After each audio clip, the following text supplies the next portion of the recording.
নমস্কার বন্ধুরা, আজকে একটা নতুন ব্লগ নিয়ে তোমাদের সামনে হাজির হয়েছি। দেখো, আজকে প্রচণ্ড দুপুরবেলাটা এত ঝড় বৃষ্টি হচ্ছে। যখন আমি রান্না করছি সেই টাইমটায় সাত্বিককে স্নান করিয়ে ঘরে ঢুকিয়ে দিয়েছি, সাথে ঘরে বসে আছে। আর এদিকে হঠাৎ করে খুব জোরে ঝড় উঠেছে, প্রচণ্ড ঝড়। গাছে আমগুলো তো আগের দিন অনেক আম পেড়ে নেওয়া হয়েছে, আর এদিকে আমি রান্নাও করছি।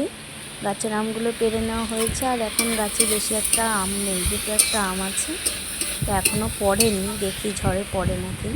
এদিকে আমি রান্না করছিলাম দিয়ে, আর এদিকে দেখছি প্রচণ্ড ঝড় এসছে, আর হঠাৎ করে শুনলাম আম পড়েছে, দিয়ে দৌড়ে এলাম, দেখছি হ্যাঁ একটা আম পেয়েছে, আবার দেখছি একটা আম পড়েছে, পুরো গাছ পাকা আম। এই আমটা খুব দারুণ খেতে, ল্যাংড়া আম। দেখতে পাচ্ছ, ছাগলগুলোকেও ঘরে ঢুকিয়ে দিয়েছি, ওদেরকে আর বাইরে রাখিনি। ঝড় জলে ওদেরকে অনেকক্ষণ আগেই ঢুকিয়ে রেখে দিয়েছিলাম, ঘরে ঢুকিয়ে দিয়েছিলাম। আর এদিকে তো ওরা যে খেয়েছে সেই গাবলাটা বাইরে পড়ে আছে, আমি আবার গাবলাটাকে নিয়ে চলে এলাম।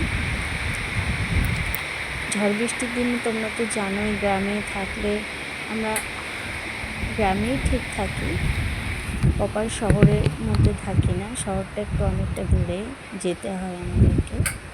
আর এদিকটা আমাদেরটা গ্রামীণ, ধরতে গেলে গ্রামের মতনই। তো এদিকে নদীর ক্যানেল, আর এদিকে আমাদের বাড়ির সামনে একটা ডোবা, চারিদিকে জল আর জল। প্রচণ্ড জোরে ঝড় বৃষ্টি, ঝড় উঠেছে তারপরে তো দেখলাম প্রচণ্ড তুফানের মতো ঝড় হচ্ছে। তারপরে আস্তে আস্তে দেখছি বৃষ্টি নামছে, এবার সাইকেলটা ঘুরিয়ে বৃষ্টির জলে সাইকেলটা নাহলে ভিজবে।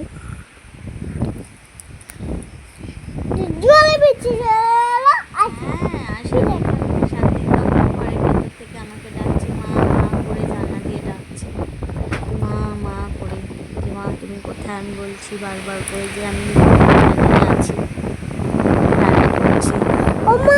তার মধ্যে হঠাৎ করে জল চলে এলো, জোরে জোরে বৃষ্টি চলে এলো। হ্যাঁ, জোরে হাওয়া দিচ্ছে বলে এই যে পাতার বস্তাগুলো সব উল্টে পাল্টে চলে যাচ্ছিলো। রান্না করছি, হঠাৎ করে জল জল চলে গেলো। তুমি ওই জানলা দিয়ে আমাকে ডাকছিলে মা মা করে। প্রচণ্ড জোরে জল পড়ছে। বাবার গালিতে চলছিল না, রান্নাঘরে